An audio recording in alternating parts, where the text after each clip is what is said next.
Good evening, everyone, or good afternoon, depending on where you are watching this. What a pleasure it is today to welcome two authors who write just really different books, but they're good friends and they are psyched to do this event together. Actually, they proposed doing this event together. So, yay, I get to just sit back and listen. Jeff Abbott, his new book, An Ambush of Widows, is absolutely fabulous. And if any of you read the Dare book, the name of which is escaping me, can one of you help me out here? What's it called? The Last Thing He Told Me? Is that what the title is? I think. Anyway, there are some similarities, although they're very different books. But if you really like the Laura Dare book, you will truly love An Ambush of Widows. So Jeff has written two series, the Whit Motley and Sam Capper series, but for a while he's been writing standalones. So maybe they'll talk about why the switch. Susan, on the other hand, is at book 10 of her fabulous series, and this is called The Hollywood Spy. And Maggie Hope is an American whom we first met in London as secretary to Mr. Churchill. So not coincidentally, her first book is called Mr. Churchill's Secretary. And this book brings her back to America, to Hollywood, and she doesn't really love it. I think she's anxious to go back to England. So that's a kind of a nice twist in the whole thing. And I will say, Susan, did you happen to read the essay in the New York Times a little while ago about historical fiction? Oh, which one was that? Well, it wasn't reviews. It was more of an essay just on historical fiction and why we should read it. And one of the things I did read that. Yes. it was. I Excellent piece. quoted it in my review of your book, and now, of course, I don't have it with me. But I thought it was so apropos because it was basically saying, that it's.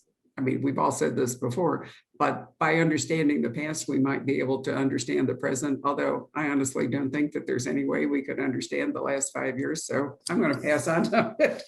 Let you go. Anyway, the authors are all psyched up to talk to each other. So I'm going to turn it over to, why don't we start with you, Jeff, and you take over because alphabetically that's correct. Okay. All right. Well, welcome everyone. Susan and I are both so excited to be here and to have new books out for y'all to read. I thought maybe we could start off by each telling you a little bit about the new book, kind of what it's about. Barbara kind of set us up a little bit, but we could go into a little more detail. So I'll start. An Ambush of Widows is about two women whose husbands are killed together. And yet there is no reason that they know of that their husbands, who were complete strangers to each other, would have been together or had any kind of dealings. And so these two women who are very different have to sort of unite to investigate their husbands' murders. And in the course of this, their lives are changed and their secrets are dealt with. And I really kind of had a blast writing it. But that gives you an idea of the plot of the story. And I can explain the title also if asked. So that's one of my questions. That was one of my questions. An ambush is the collective noun for a group of widows. And when I didn't have a title when I was about 100 pages into writing the book, and I thought, what do you call like more than one widow together?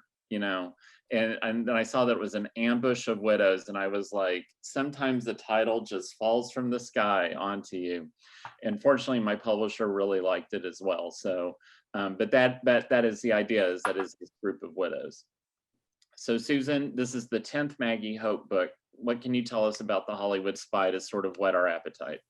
Well, we are now up to year 1943 in World War II, and Maggie, as Barbara said, is going back to the United States. She's going back to Los Angeles, and she expects to be coming to a country where everyone's standing shoulder to shoulder and fighting together, and everyone's fighting against the Axis. And that is true, and it's also not true, because there's still a lot of dissension. There are still a lot of people arguing about things they were arguing about in the 30s. And not everybody is really, really psyched about this war. So it's an interesting place for her to land, and it's just not what she expects. Well, I'd like to go ahead and ask the first question to you about The Hollywood Spy. I love TCM. I love old classic movies. And I think we have this idea of the 1940s being, this golden age of Hollywood.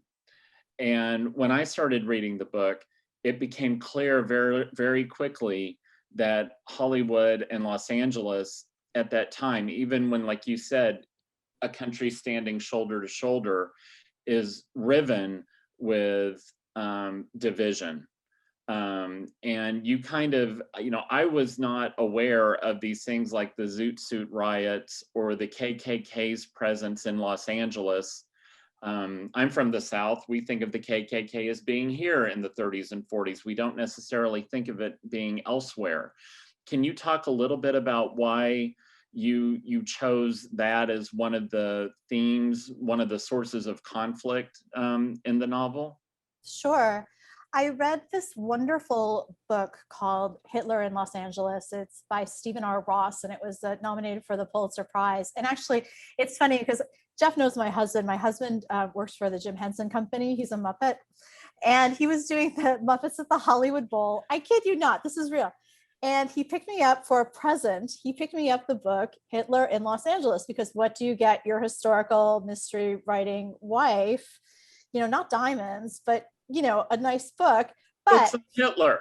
But it did lead to this book because I read it and I didn't know anything about Los Angeles in the 30s and 40s. I really thought of it as just like a place where they made planes and a place where they pumped out, movie propaganda, and that's about it. And I learned so much about Los Angeles in the 30s, and not only what was going on with, the KKK, and yes, I'm sorry, they did come from the American South and they went to California, but there were also fascist groups. There was the German American Bund. There was the Silver Shirts, which was, like the brown shirts. And there were all these different organizations, and they were actually trying to consolidate. And there was this man, real life man, and this is what the book is about, Leon Lewis, who basically did intelligence during World War I and saw the rise of Hitler and saw what was happening in LA, and put together a group of spies to infiltrate all these Nazi organizations to keep an eye on what they were doing. And they were planning some horrific things that never happened, but horrific things.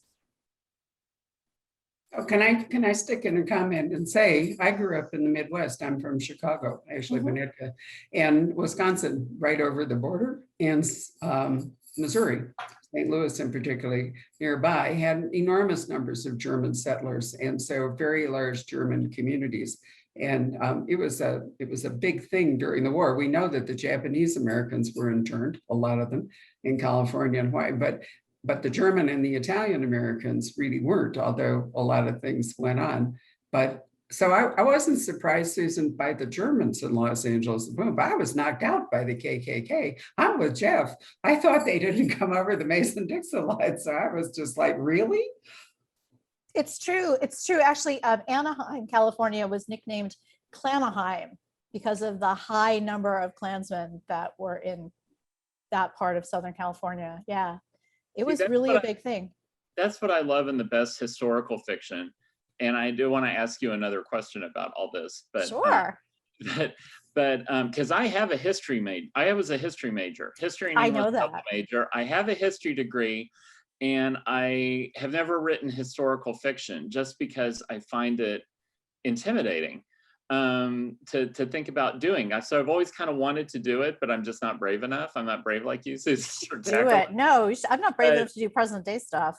But it's. I mean, when you find something like that, you read this book that your husband thoughtfully brought back to you. Is that the spark of the idea? Do you think I could send Maggie Hope to Hollywood to deal with this issue or to talk about this issue? I mean, or do you think ever that it could be a standalone, or how do you sort of arrive at that decision creatively? Oh, well, the nice thing, so I read the book and I was blown away by it. And I knew I wanted to write about it. And the really nice thing is in book 5, Mrs. Roosevelt's confidant, a character named John Sterling, who is Maggie's ex-fiance, actually leaves and goes to Hollywood. So he was already there. Mm-hmm. So he was a good character to sort of have already in place. So it wasn't that much of a catch for me to sort of figure out a way for them to communicate and get back together. And she ends up going back to Los Angeles, because she's helping him solve what could be a murder, but is deemed an accident. And also one of her best friends is going to be dancing in one of those Hollywood movies, like the Hollywood Canteen movie. So she has some reasons for going, and I just thought it all kind of worked out. And then just for the second part of your question, I've been so enamored of this. Enamored's not the right word, I guess, but I've just been so fascinated by this book that I'm actually doing my first standalone after this. So Maggie Hope will continue. Don't worry, there will be plenty more Maggie books, and they're actually under contract. But I'm doing my first standalone, and it's going to be about Los Angeles in the 1930s and this sort of build up to World War II. And it's going to focus on this Jewish spy organization. That was not a planted question, Polita. That was not a planted question, I people. God, I did not know she was thinking of doing that. So, or that she is planning on doing it. So, but I get that question a lot. How do you know when idea is for a standalone or for a series? And so I just, I wondered if you had dealt with the same thing. So the other thing, and I'm sure you deal with this in your books too, is that, well, the last one was quite dark. The King's Justice was actually quite dark, and Maggie sort of fought a lot of her personal demons. And I just visually and atmospherically wanted to get her back into the sunshine. I just thought for the readers and for me and for Maggie, we all wanted a little vacation. I mean, although it turns out to be quite not quite a vacation, but we all wanted a change of scene. So yeah, that sometimes the emotional weight of what you've written can weigh on you, and you want to do something slightly different. And it's nice in a series if you have the flexibility to do that by changing locales or what have you. So I have a question for you, Jeff. Okay. All right. Well, no, it's just that, the tropes that we deal with in crime fiction, there's usually, the book opens with someone dead, and 99.9% of the time it's a woman, usually a young and beautiful woman who is dead. And then a man investigates. So you start the book with two men who are dead, and then they're widows who do not know each other at the beginning of the book. They investigate that. So I loved the way you turned that trope on its head, and you gave agency to these women. Well, I have killed off a lot of men and women in the books. So. No, I didn't mean that. I just like seeing the story told that way. I think my if I count An Ambush of Widows, the last 4 books have been standalones, and in 2 of them, the death of a male triggers the female to investigate. That sounds so zoological, doesn't it? Like we're talking about praying mantises or what have you. It's technique, though. I mean, it's in another one, it's the disappearance of her mother triggers the main character to investigate. I don't think really about. I understand what you're saying about damsels in distress, and neither of the widows is anything like a professional investigator. One is a former journalist, but lives a very wealthy, very privileged life. The other one is sort of like an information broker, like doing background checks on companies or people. And so she's a little bit more investigatively minded, but she has not in criminal, type of stuff. And so I sort of asked myself, I mean, a lot of times in sort of suburban suspense, we have this nice luxury that we get to see people in their ordinary everyday lives before we snatch it all away. And here in this one, Kirsten North is at home in New Orleans and gets a phone call, an anonymous phone call telling her that her husband has been shot to death in Austin, and she thinks he's in New York City on a business trip, and she panics and ends up, but she shows she has the heart of investigator because she immediately goes to Austin to see if this could possibly be true, because she can't find out anything else otherwise. And to me, the challenge was not so much damsels in distress, is that it's really hard to write about people who are struck with grief of this magnitude, because if it's me, I'm curled up in the corner, right? But I wanted them both to feel anger and outrage, and that was sort of what moved them both forward. But I wanted to have sort of that puzzling open that she has no idea why her husband would be there. And this is a very good marriage, right? I look at two different marriages in this book. One marriage is really solid. They have been through hell together. It's the two of them against the world, and someone took him, and she ain't letting that slide, right? And the other wife, Flora Zhang, had a career, gave it all up when she married this technology entrepreneur, investor. She lives an extremely comfortable, structured life, and she really thought she knew her husband, and she didn't. And as sort of as the story unfolds. And so I kind of wanted to emotionally handcuff these two women together, because I knew they would be in conflict, and I thought that would be interesting, but they would also learn more about themselves. But I always felt they had to be active from the beginning. They couldn't wait for someone else to sort of solve the problem. Kirsten definitely is not a waiter for someone else to solve the problem. Flora maybe might try waiting, but then when people start saying to you, well, you had 50 million reasons to want him gone, and she has a child, and she can't go to jail, she just, it was to that way, it was like finding the ways to really, really, really motivate them. Well, I thought you did such a brilliant job of showing two different people dealing with trauma in two incredibly different ways. And I totally bought that as part of Kirsten's trauma, she would go jump on this plane, because she was just in that like adrenaline filled panic mode. So I totally got that. I thought that was really brilliant.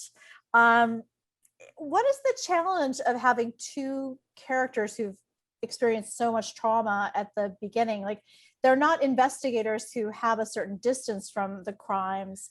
They're the widows. So how does that work for you as a writer? Well, like I said, I would be curled up in the corner, unable Right, to me too. this kind of familial loss.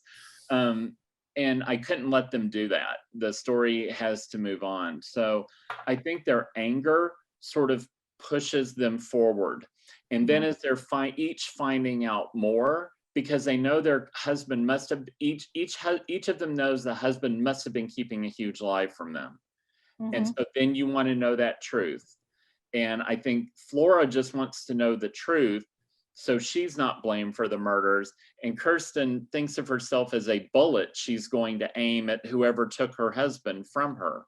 And their own past, their own background sort of come into play about this.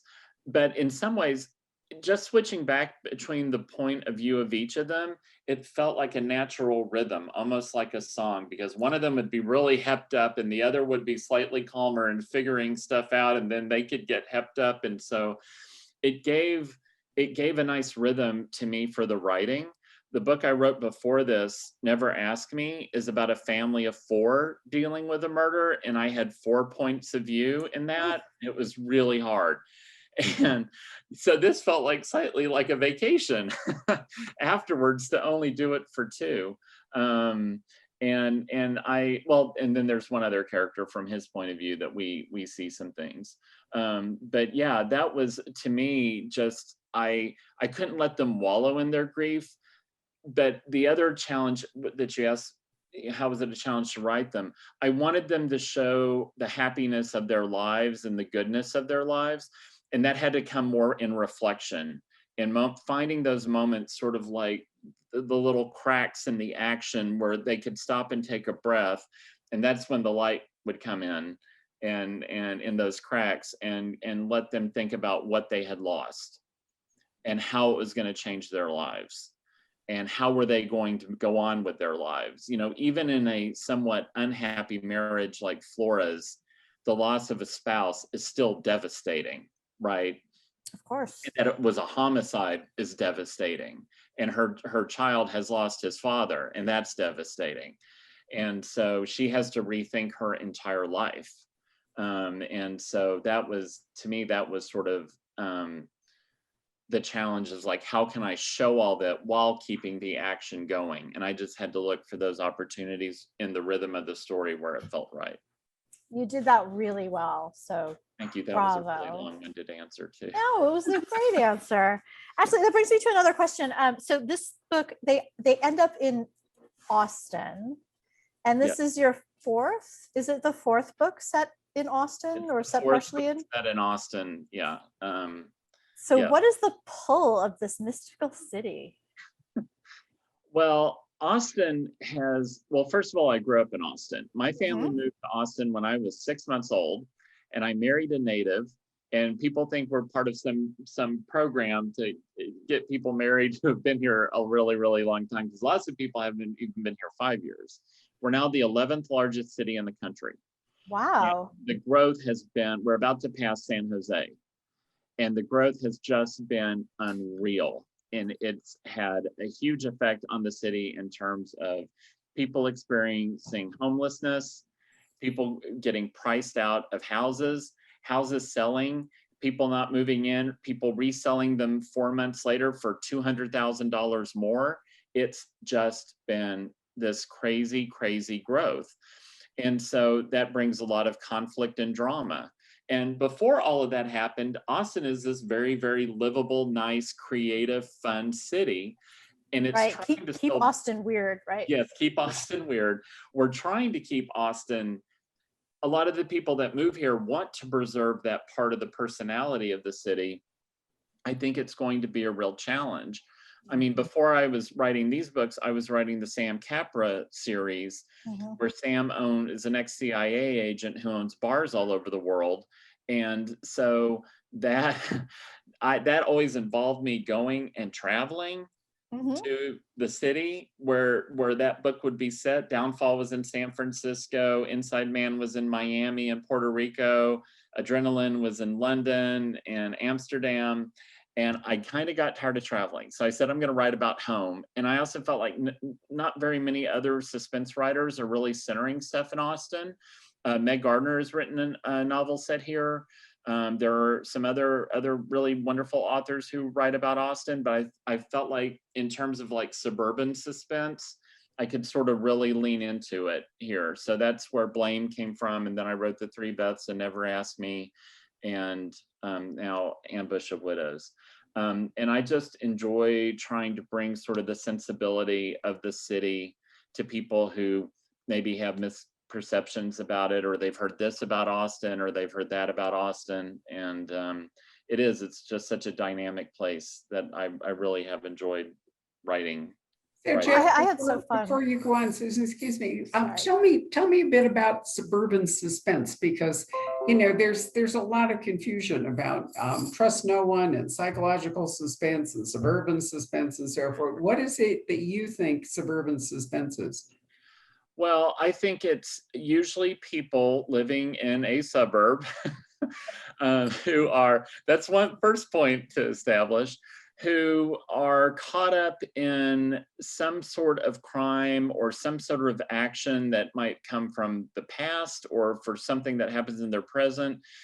And all the things that they have sort of valued in their life, like the safe neighborhood and that their children will be in a good school, or, they'll have this good career, these aspects of the American dream are somehow put into peril. And you have a cast of characters who normally may not be seen as being typical for a crime novel, but someone's committed a crime and someone's been the victim of a crime. And what are their motivations and such? It's not necessarily something with international intrigue. I mean, I guess it could, but to me, it's more of arising from people being fearful that they will sort of lose their place on a ladder that they feel that they have been climbing or holding on to desperately to a rung. And there's going to be a loss of both economic loss, social status, all the other kinds of stuff that I think we sort of attach to life in the suburbs.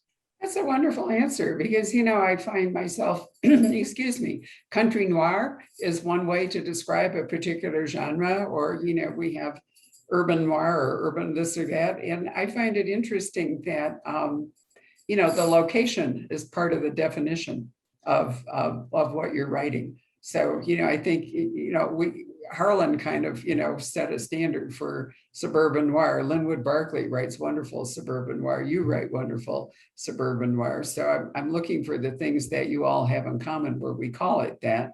And then, over on another side, we have Chris Offutt and Ace Atkins and people writing Daniel Woodrell country noir. And, I'm not sure there is an urban. I mean, do you think there's an urban kind of, all the people who set their books, Susan's book, Urban Noir?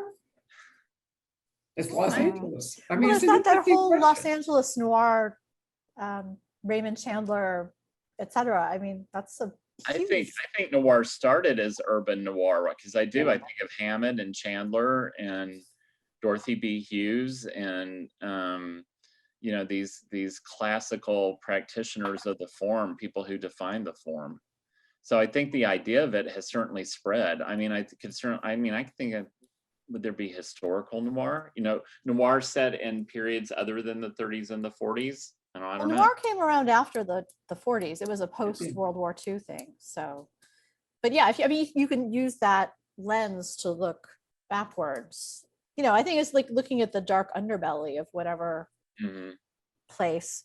One of my favorites is tartan noir, the Scottish. Yes. That just I think that's so funny. I told that to some Scottish friends. They loved it. And I think my larger point was that one of the, in thinking about crime fiction is that sort of boring thing about landscape can be character or be a character. But Absolutely. I think in most crime fiction, it's very hard to get away from the location as an integral part of, of how you talk about the book and why people like the book. So I do. I mean, I grew up on like Tony Hillerman and Robert Parker, two very different writers, but two very intense communities, landscapes. One's the Navajo Res, we're in Boston. And I do think that that crime fiction is often defined in part by where it is, which is why I asked you. But also suspense has become such a broad term. I keep trying to think about how to sort of narrow it down a bit so that we can grasp what it is. Well, a lot of times when I talk to readers who are more casual readers, I tend to use the broader terms because they may not know exactly what someone would mean by noir or a cozy or things like that. Sure. But if you say like, thriller or a more traditional mystery or an English style mystery, they'll think Agatha Christie or something along those lines. And it's just, I'm also lazy, so. Well, there's an interesting triple question that I learned in library school a long time ago. The reference interview, it's called the very quick reference interview, which for years I have used at the Poison Pen. And you get somebody coming in and they say, sell me a good book. Great. There's a whole universe suddenly that opened up. So the three questions you always ask them is, what do you do? Where do you live? i.e. getting to them in the way we just described. And who have you read you liked? And, you can triangulate from those three questions. You can almost always get to a book that somebody's really going to like based on those three questions. But one of them is always about where do you live, meaning, what landscape is going to interest you. Or you could also say, where have you been or where would you like to go, which works the same way. Right. Yep. So anyway, I'm interrupting, but there we go. That's great, but that's like during the pandemic, we were taking vacations through books. Absolutely. Right, which is why historical fiction really took a surge, Susan, and during the pandemic. It was an escape not only from where we are, but physically, but where we are emotionally. Absolutely. And I have a historical fiction question to ask you, Susan, and I know you've been asked this before, but I'm always fascinated to know what other authors' process is, especially how do you like do the research? How do you organize your research? How do you decide what to use and what not to use in the research? And I'm going to ask it sort of as a broad question because I think, I've recommended your books or recommended other historical authors to friends, and we always wonder about this. How do you find all this out, and how do you organize it, and how do you keep track of it, and how do you bring it to such vivid life? Well, I usually start with the germ of an idea for the story. So for The Hollywood Spy, it was reading Hitler in Los Angeles. And then I started to think about my characters, how I was going to get Maggie Hope there, who else would be there, who else that she knew from before, but who else would she meet. And then I started to do the research about what was going on. And I started to, research in more depth. And I started to, just make certain decisions. Like when they came, they would stay at the Chateau Marmont. And I did research there, and I learned a lot about this other hotel, the Garden of Allah Hotel. And so that's the hotel that was across the street. And That's a real place. it was a That real was a place. real place. Okay. It's I didn't know apocryphal. if you made it up. No, that's a real place, and it's supposed to be the subject of the song. They tore down Paradise and put up a parking lot. Oh, yeah. So that was the Garden of Big Allah. yellow Yeah. taxi. Mm-hmm, mm-hmm. Okay.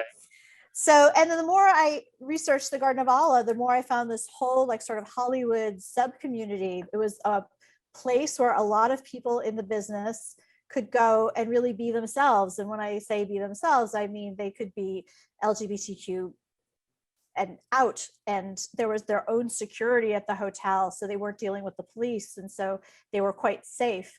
And so that led to a whole nother sort of plot line and things to research, like what was that like during 1943. So are you reading like source materials, like newspapers, books? Newspapers.com. Oh yeah, that's like, but yeah, books. I love getting things firsthand. So people's memoirs. There was a wonderful memoir, for instance, by this woman named Vera Zorina, and she was in some amazing films. She was George Balanchine's dancer and also his wife. So there was like great sort of source materials about both living in LA during the 40s. Inspiration for Sarah?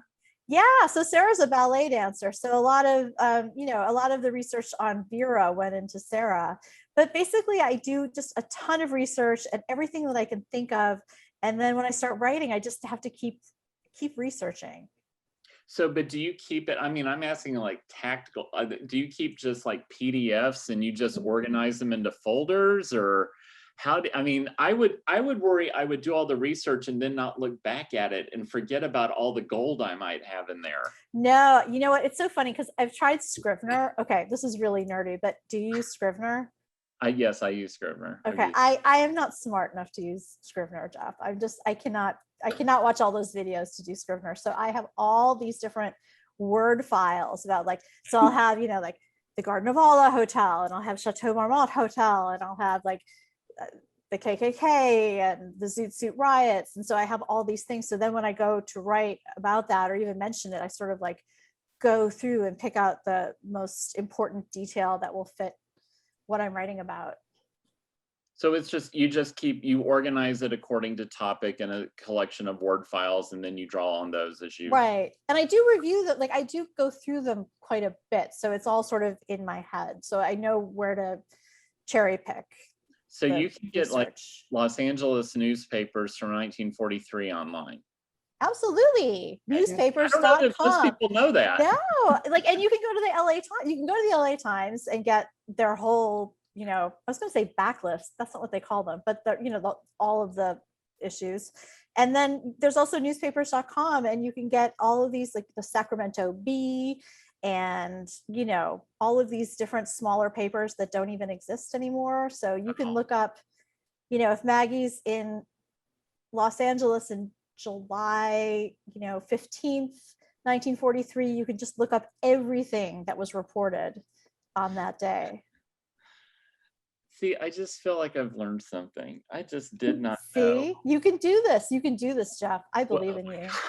I believe in you. My editor will come after you if you talk me into writing a historical novel, because that's, I don't think, what they want me to do next. But so can I ask a second part of that? Because I know authors always talk about whether they're outliners or planners, or if they're pantsers, which is the term when you're flying by the seat of your pants. Since you have to do so much research, and that has a shaping effect on the story, presumably, are you more of an outliner, or do you just sort of absorb all this research and say, I'm going to see where the story takes me, and then I'll see what else I need to research? I do usually start with an outline. One of my tricks is to write down everything I know. This is before I even start, but I write down everything I know about all the characters, like, because you do have a lot of things in the back of your mind, and then I do sort of work out a story and an outline, and then I usually end up throwing it out the window because nothing ever works out as planned. And I don't know, I feel like I'm always throwing away like the first 50 pages of whatever I write, as painful as that is. So yeah. Right. That makes me want to cry. Right. Yeah, me too. I threw out 200 pages once, so I understand the pain. Whoa. I understand the pain. Now I will answer the question for myself. I am some more of an outliner than I used to be. And also my editor asked me for more of a detailed outline. That I think my publisher likes to have it. I don't know if that's because they don't trust me or because I've wandered off campus before. But No, it helps them set up their publicity, Jeff. I mean, they're thinking about marketing before you've ever written the book. They are. And I think that I think I feel better if I have an idea of where that end goal is. So I tend to write one that's like 8 to 10 pages for my editor and my agent and I, and it's kind of high level. And it might have some cheat codes in it, like suddenly she discovers the truth. And I don't know how she discovers the truth, and that will come back to haunt me, that decision not to lay it out. Right, because that's future Jeff. Future Jeff will take care of it. Exactly. But then I write like a 2-page one for the powers that be at the publisher. That's just shorter, like that the salespeople and the other editors can see. And that's usually a little harder to write than the longer one because you're just sort of trying to compress it and it can feel a little bit like jacket copy. But I do try to sort of stick to that outline. I have often found though, you'll describe some supporting character and he or she will come on stage and they'll just be more active, right? Or I find in the outline, I had too many characters and I need to start merging some of them to make them more active, more decisive, and to like make the emotional bonds between the characters closer. So I usually have to get rid of a couple of people, not like in a negative way that they get killed off, that they just sort of, I give their activities in the story or in the outline to another character to make that other character broader and more interesting.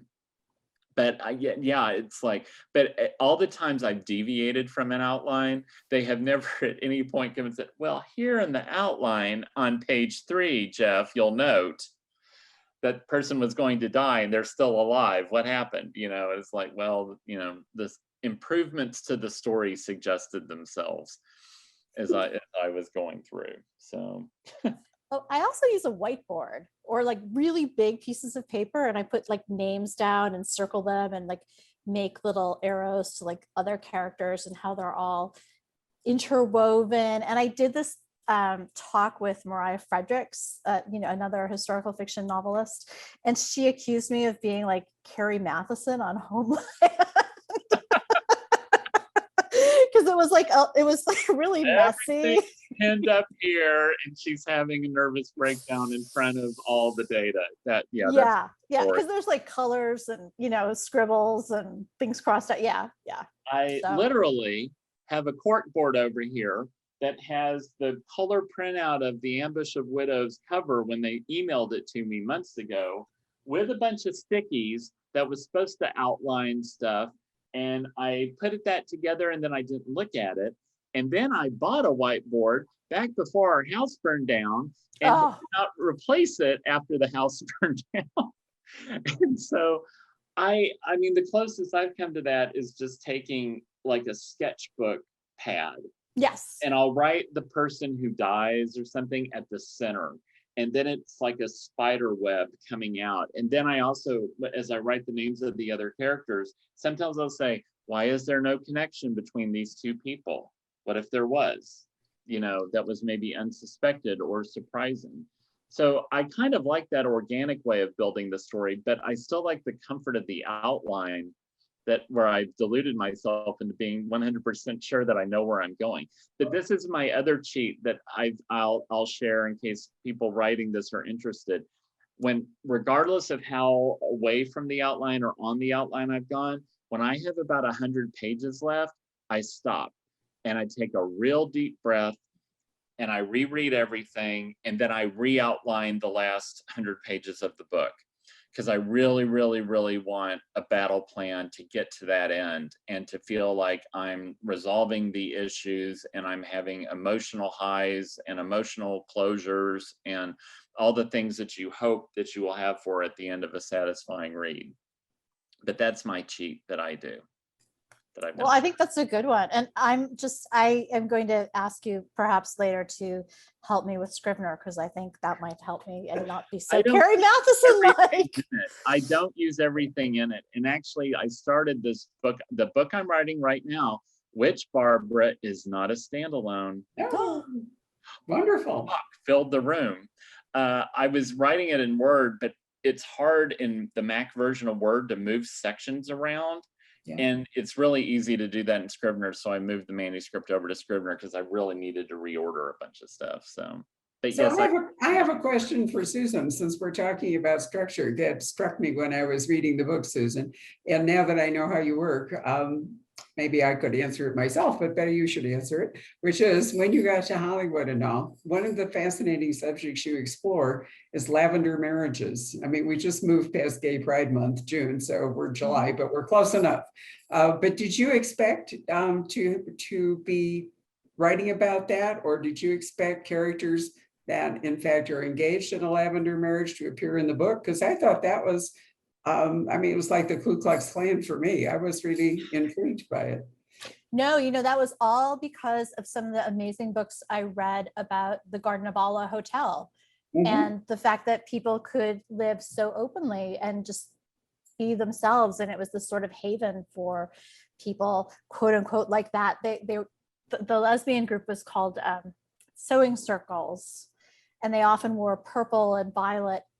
Bless you, bless you. Thank you. I'm so sorry. That's okay. But yeah, that was something that came about through the research. And then I realized like that was the situation with one character in particular. And I kind of ran with that. I think it's a really interesting and important part of the book. After listening to you, I thought that it might have been something that came along and surprised you, that you didn't intentionally start out to make a part of the book. So that's really fascinating. Hollywood was full of so many secrets, I mean, it was George Cukor's parties and, Well, yeah, I mean, we look back on, did Natalie Wood really, fall overboard, or did somebody kill her? And, I mean, on and on. There are these amazing Hollywood stories and stuff they got away with. Because, you point that out so well, that because they had their own security and so forth, things could go on that, never made it into the regular investigative system, never made it into the public record. There were expensive people paid to, suppress stuff that went on. The gossip columnists, they're fascinating too. Sheila Graham and Hedda Hopper. You must have really had a good time with that. Oh, Hedda Hopper, what a woman, right? It was not all about the hats. It was about the power. When I was a kid, people are asked, like in the New York Times, they're always asking in that book, Ralph, what was the one book you hid from your parents? Well, in my case, it was the Hollywood, gossip magazines. I would sneak up to Winnetka to the Five and Dime with my dime, and I would buy whatever it was, Photoplay, I think was the title of one of them. But it was a really big deal to have Hedda and Sheila, who were huge rivals anyway, trying to reveal secrets. And one of the reasons it was so funny, I mentioned I grew up in Winnetka, but Rock Hudson was my grandmother's mailman back in the day, before, because I think it was might have been in the 30s in point of fact. But his name was Roy Fitzgerald, and he was this kind of skinny, gawky, nobody would ever have thought he'd turn into Rock Hudson person.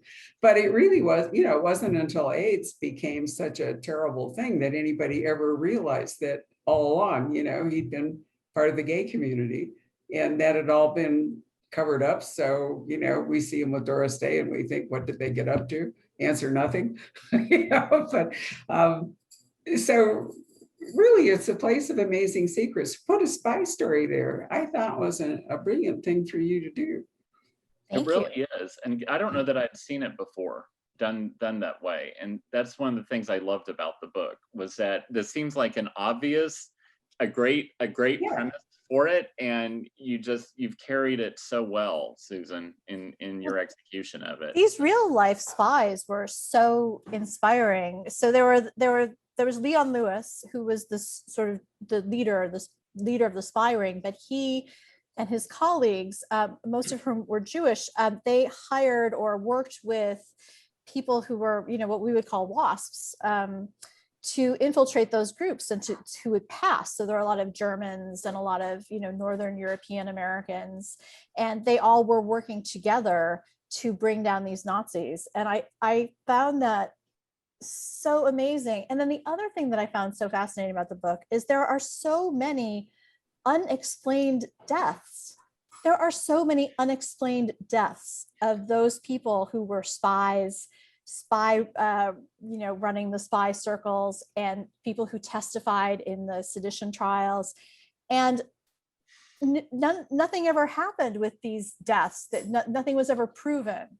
They were all sort of marked accidents, but one fell and hit his head, and the other choked on his cake at the Brown Derby, and there were all these really suspicious sort of deaths. And I was just like, this is a book. Like, this is so amazing. When So all of those deaths are real. Deaths, I was starting to smile because I thought you meant like just Hollywood, but then you meant the people who were taking on this evil. No, the people who, a whole series of deaths. So then, yes. I was like, oh no.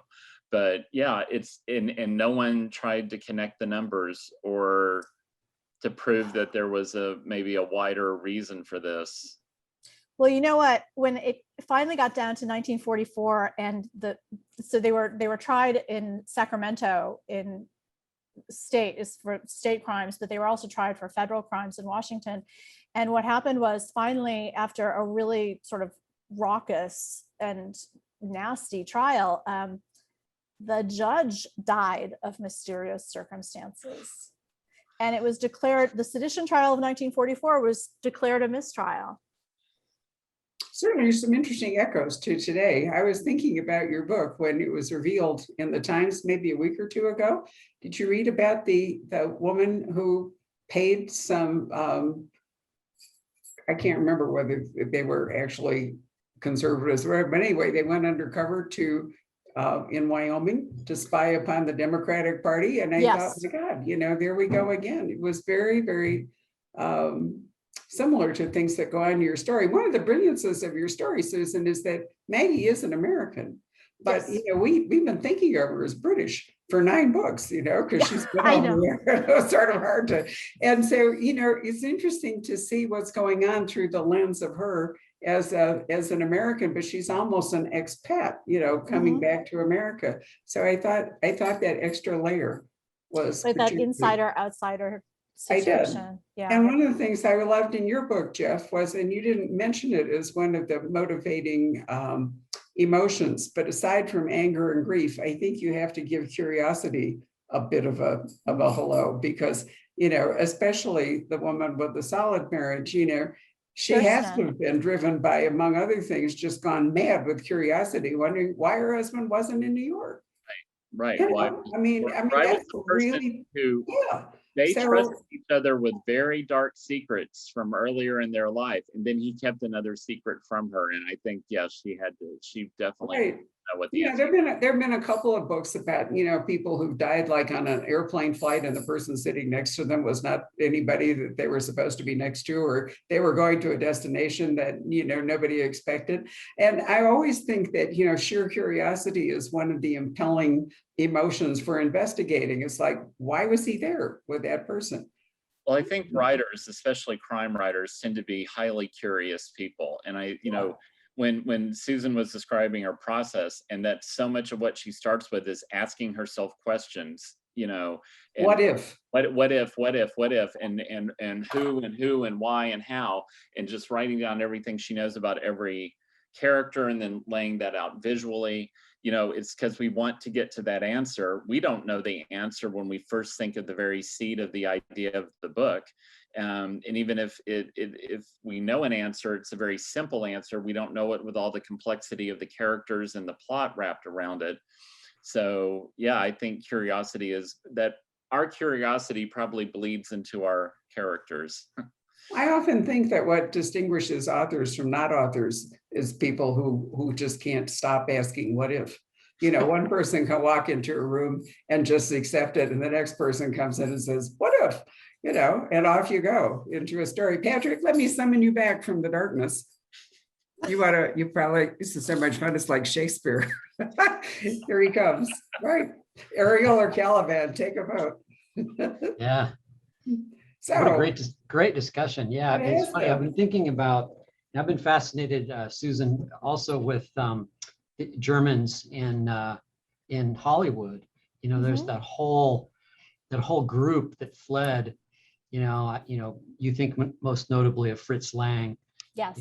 who brought that whole German expressionism with him into all Yes. those movies, Metropolis, M, and Bertolt Brecht, and people like that in the theater. There's, it's a great source is James Ellroy. Reading his novels, he really digs under the surface of a lot of that. I've learned a lot from his books as well. We have questions. We do have questions, yes. Let's see. Okay, Greg asks, Jeff, how long does it take you to write a book? Do you take a break between books or dive right into the next one? This is probably good for both of you. I don't take a break really between the books. I tend to try to dive right into the next one, just because it's hard to write a book a year. And I have a job, a day job, and it's just a challenge. So I have to be very thoughtful about my time and try to be as productive with the time that I have. So I may be like writing down a lot of ideas, but I am writing down a lot of ideas. I might take a couple of days off after the book's turned in. But then I also usually have an idea of what the next book is going to be. So is that the whole question? Did I get it right? I think that's right. Do you allow yourself a cigarette? I allow myself a glass of Malbec. Yay. That would be. Susan, what How about about you, you? Susan? Oh, yeah. So right now I'm deep into research and on, I think, chapter 3 of the next Untitled book as I'm, so I'm talking to you all, about the Hollywood Spy, but really my mind is just sort of taken up with all these things for the next book. So it's kind of hard to switch gears, and like Pub Week especially, it's tough because you're doing so much for the book that's coming out. But really, like in my heart, I want to be working on the next book. Yeah, you've already moved on. Actually, that's one of the reasons that we have conversations with authors. Over 30 years, I have seen more authors just freeze when somebody asks them a question about the book we're talking about because they've already moved on. It's just, Right. It's I'm so hard. 50,000 words into the next one. That's right. And so We're about to go on vacation actually, and I have like my whole writing schedule planned out. I'm going to be writing every morning. There's a little porch with a screened in porch, and that's going to be my writing porch. So Sounds Have you had wonderful. any Hollywood interests, Susan? yes, bizarrely, it's been such a long, strange journey. So the Maggie Hope series has been under contract with various people and production companies. I think 4 different people and production companies over the years. And right now it's with Warner Brothers Pictures, and it's being developed for television, and they have a pilot script and they are pitching it to the networks, and it got sort of held up because of COVID. But now they're starting up with pitching again, because they're not just COVID, but there were a lot of people sort of shuffling in and out in the networks. So they wanted to wait until everything was sort of back to normal. But yeah, so fingers crossed. Fingers crossed. You never know. How about you, Jeff?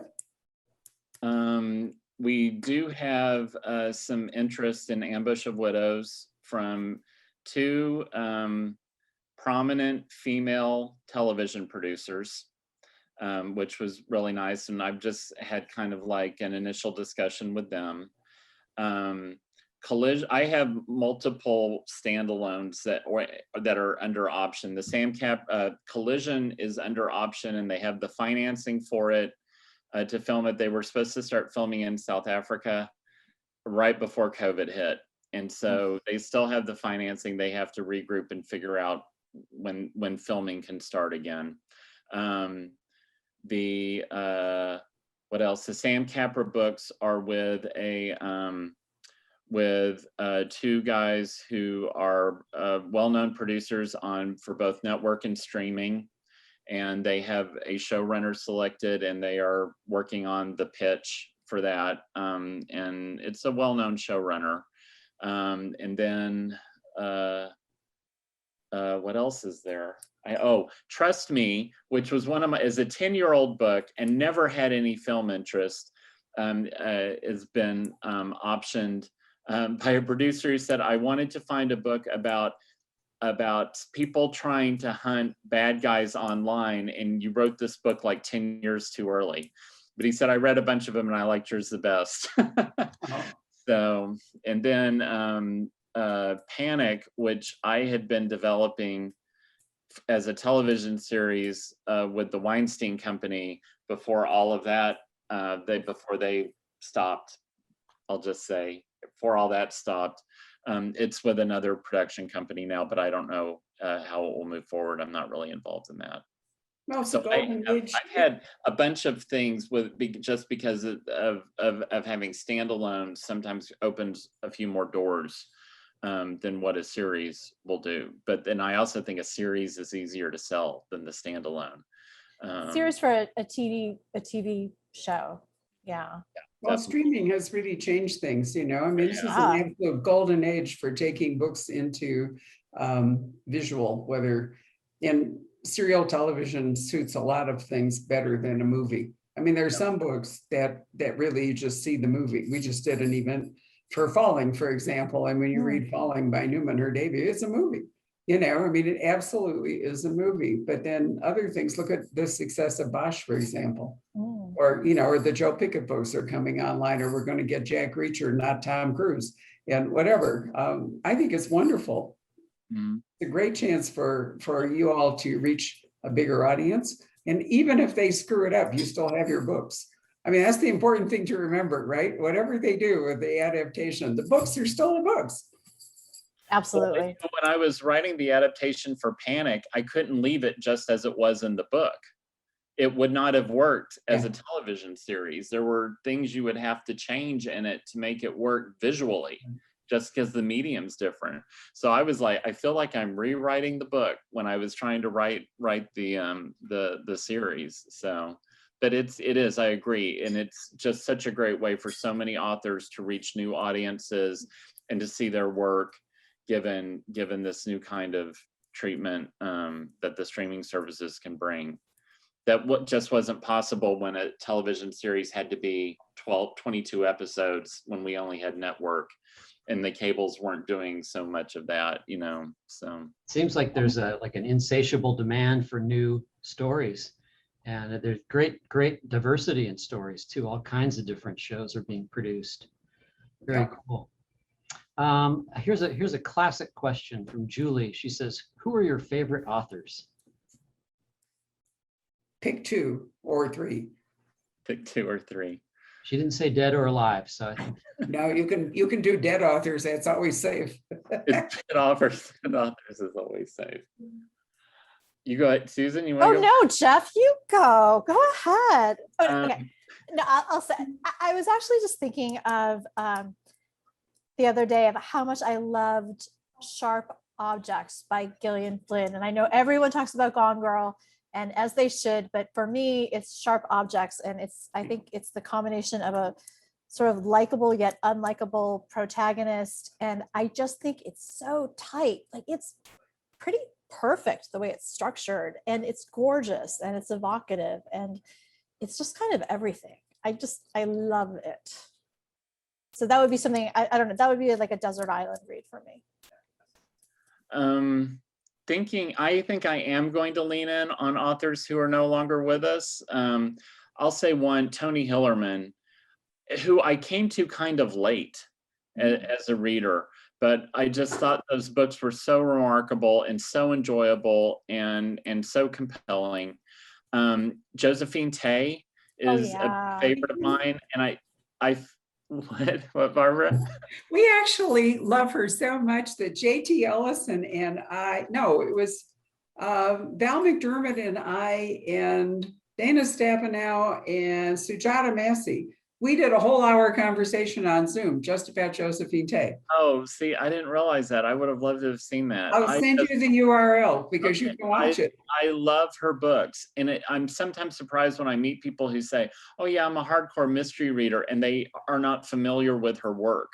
And then I always turn into this evangelist for them because I feel like she wrote, so it's like her books are similar, yet they're all different. And just the resolution and the character depth and just the structure of them, I just think they're all little masterpieces. They were all about reputation. If you think about it, every single one of her books, Miss Pym Disposes or The Franchise Affair, or, they're just, I think they're just brilliant. And certainly she pioneered Trust No One in a sense. Yes. Yes.